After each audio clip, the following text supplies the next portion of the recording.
Hello friends, मैं OP Shastri आप सभी का एक बार फिर से स्वागत करता हूं अपने इस यूट्यूब चैनल पर। साथियों, आज हम डिस्कशन करने वाले हैं एक बहुत ही इम्पोर्टेंट एवं स्पेशल टॉपिक पर। आज जो तरीका मैं आप सबको बताने वाला हूं, उसे जानने के बाद आप जो भी विषय हो या जो भी टॉपिक हो उसे लंबे समय तक आसानी से याद रख सकते हो। यदि आपने एक बार किसी टॉपिक को पढ़ लिया या समझ लिया या उसका कंसेप्ट क्लियर कर लिया, तो इस टेक्निक से आप उसे उचित समय पर आसानी से यूज कर सकते हो और किसी को समझा भी सकते हो, किसी को बता भी सकते हो। तो साथियों, आगे बढ़ने से पहले मेरा एक छोटा सा रिक्वेस्ट है कि यदि अभी तक आपने इस चैनल को सब्सक्राइब नहीं किया है तो इसे अवश्य सब्सक्राइब कर लें और नोटिफिकेशंस बेल आइकन को अवश्य ऑन कर लीजिएगा।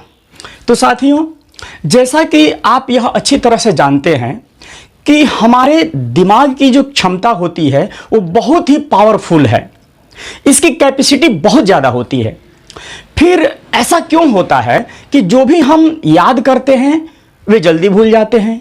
यहाँ तक कि एग्जाम की तैयारी बहुत मेहनत से, बहुत लगन से, बहुत परिश्रम से हम करते हैं, लेकिन एग्जाम के बाद क्या होता है, उसे तुरंत विस्मृत हो जाते हैं, हम भूल जाते हैं। वो चाहे कोई सब्जेक्ट हो या कोई क्वेश्चन हो या हमारे ऑफिस से रिलेटेड ही कोई मैटर हो।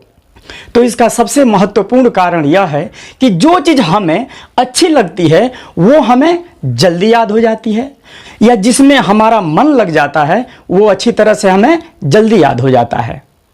एक चीज़ और, कभी कभी हमें ऐसा लगता है कि ये चीज़ आसान है और वो चीज़ कठिन है, ये चीज़ इजी है और वो टफ है। लेकिन मैं कहना चाहूँगा कि ऐसी कोई विशेष बात नहीं होती है, बल्कि रियल बात यह है कि जिस चीज़ में आपका मन लग जाता है वो चीज़ आपको समझ में आ जाती है और वो आसान भी हो जाती है, और जिसमें हमारा मन नहीं लगता है या समझ में नहीं आती है वह टफ हो जाती है। इसलिए सर्वप्रथम यह ज़रूरी है कि आपको जो चीज़ पढ़नी है उसे अपने आप को अच्छा लगाना पड़ेगा।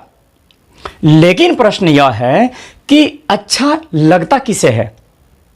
तो मैं कहना चाहूँगा कि अच्छा हमारे दिमाग को लगता है, अच्छा हमारे ब्रेन को लगता है। दिमाग जब किसी चीज़ को एक्सेप्ट कर लेता है तो वह उसके लिए रिएक्शन देता है, और मैं बता दूं कि रिएक्शन भी दो तरह के होते हैं जी, एक पॉजिटिव और एक निगेटिव। एक हाँ में होता है और एक ना में होता है। तो आपको अपने दिमाग से अच्छी चीज के लिए हाँ वाला रिएक्शन निकालना है। ऐसा करने से ब्रेन उस टॉपिक को एक्सेप्ट जल्दी से कर लेगा और वो चीज ज्यादा देर तक याद रहेगी।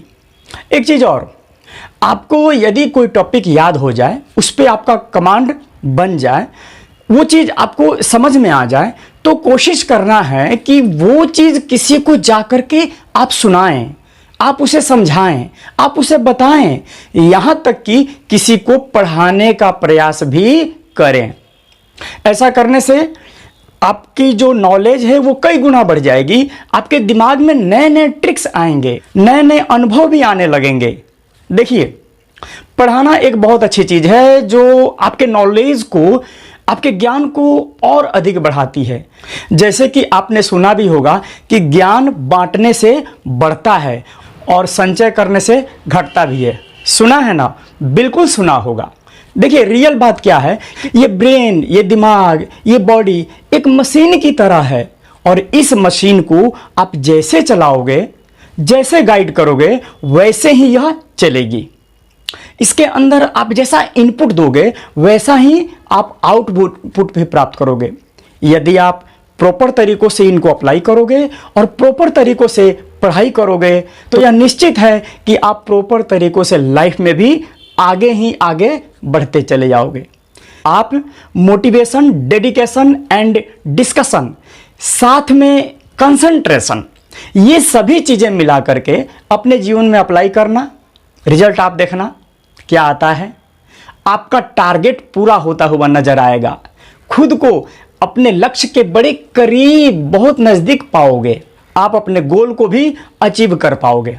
तो साथियों, मेरा हमेशा यह प्रयास रहेगा कि कैसे आपको मैं एम्पावर कर सकता हूं, कैसे आप बेहतर बन सकते हैं, कैसे आपका जो करियर है, आपकी लाइफ हमेशा ग्रो करती रहे, इसके लिए मैं हमेशा प्रयास करता रहूँगा। इसलिए आशा करता हूँ कि इस वीडियो से अवश्य ही आप सबका पथ प्रदर्शन हुआ होगा। तो इसे अधिक से अधिक लाइक कीजिए, कमेंट कीजिए और शेयर कीजिए।